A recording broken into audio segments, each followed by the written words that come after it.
Welcome back, Cor Unum cohort. Thank you for sticking with me through all of these videos. I know it's dense material.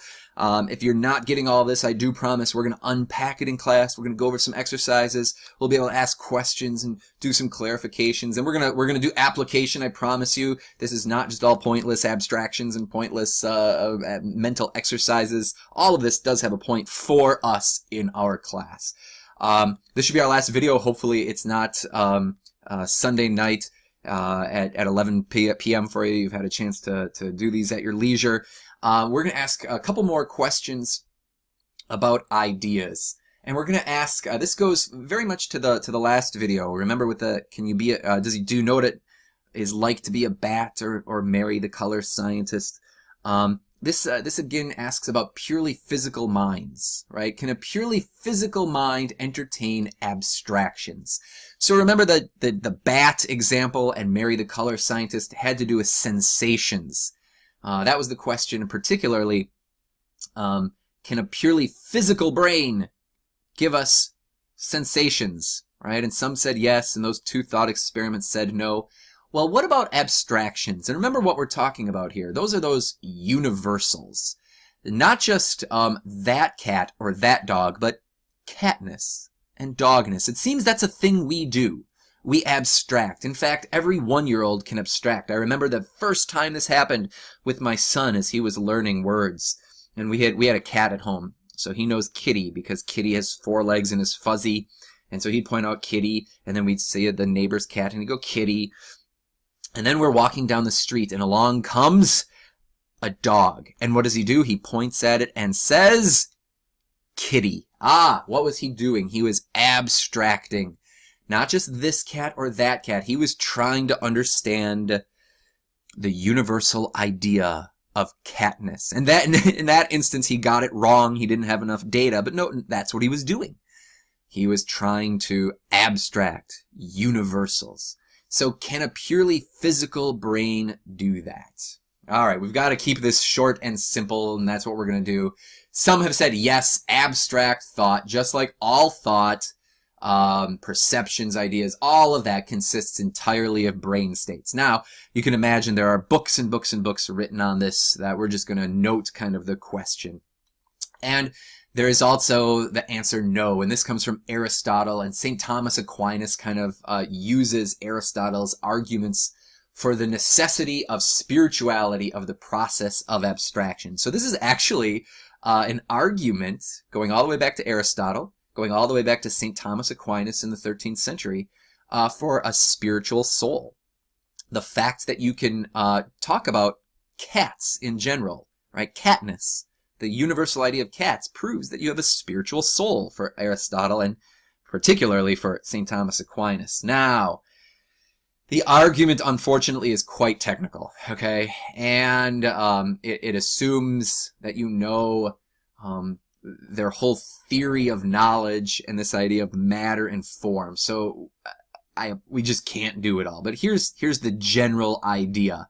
And when I give you the general idea, at the end, it's going to be very a letdown because you have to have all this kind of technical background to get it. But it runs something like this. What we do when we think of the general idea of anything, like catness or dogness, is to abstract or pull out the form of cat. Right? That is the properties common to all cats. We pull that out from the particular matter of individual cats. Okay, so here's the thing. For Aquinas, Aristotle, each individual cat, that cat right there is composed of form and matter. Now we're going to get to this in lesson 4 with metaphysics, with being. But the idea is, that cat right there has a particular matter. That's what makes it that cat, that particular matter. But that cat has in common with that cat and that cat and that cat what they're called a form. The form. Right? And what this is saying is when I abstract, when I look at that cat and I come up with the idea of catness, my mind pulls out the form out of that particular matter of that individual cat. And now I know catness. Now, Okay, all right. We imagine that we had 3 or 4 books behind us, with the technical stuff behind us. Well, in any case, Aristotle and Aquinas believe that the capacity to do that, the capacity to consider a thing apart from the matter that makes it a concrete individual, and to receive and hold that form in us without actually becoming a cat, that capacity could only be something performed by a spiritual being. All right.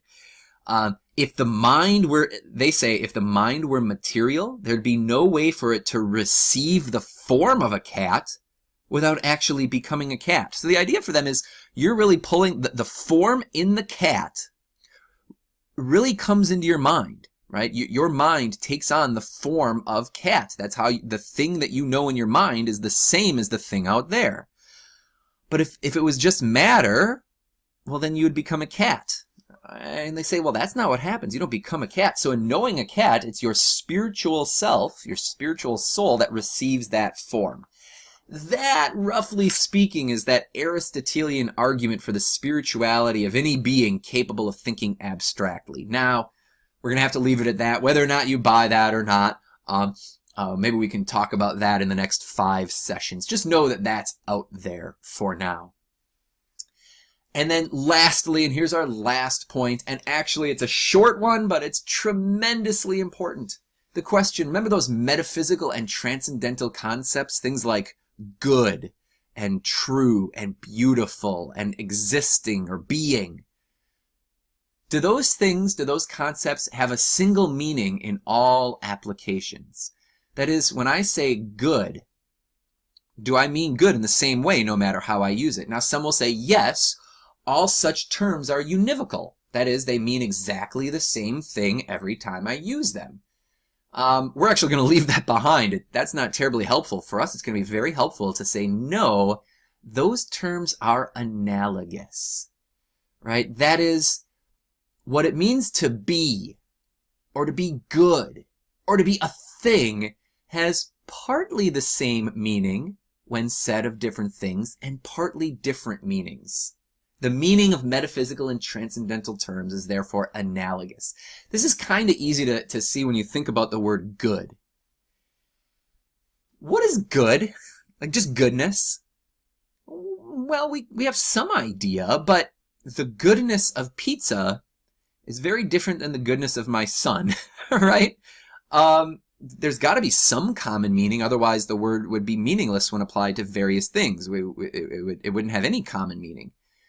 But really, to understand good, you have to know what you're talking about. So good is different when we talk about good pizza, my good son, or God being good.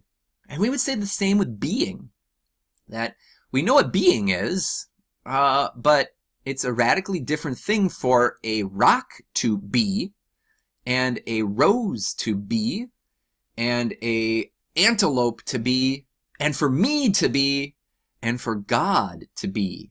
There's something similar, but they're not exactly the same. This is what we'll eventually call the analogy of being. All of these things are analogous. This, we'll see in class, becomes tremendously important in theology. So there it is. We've made it through the first set of videos. You've made it through ideas. Now we're going to move on for 2 more classes. That's going to be 2 more sets of videos, 2 more class sessions. As we keep looking at how we know things. I will tell you this, I find this class to be the most abstract of, pretty close to the most abstract of anything we'll do. So hang in there with me. If this was really tough for you, hang in there. It will get more concrete as we start putting the pieces together, right? We're eventually going to build Chartres Cathedral. Today we're just hewing rocks out of the quarry. So hang in there. And I look forward to seeing you in class on Monday as we talk about our idea of ideas.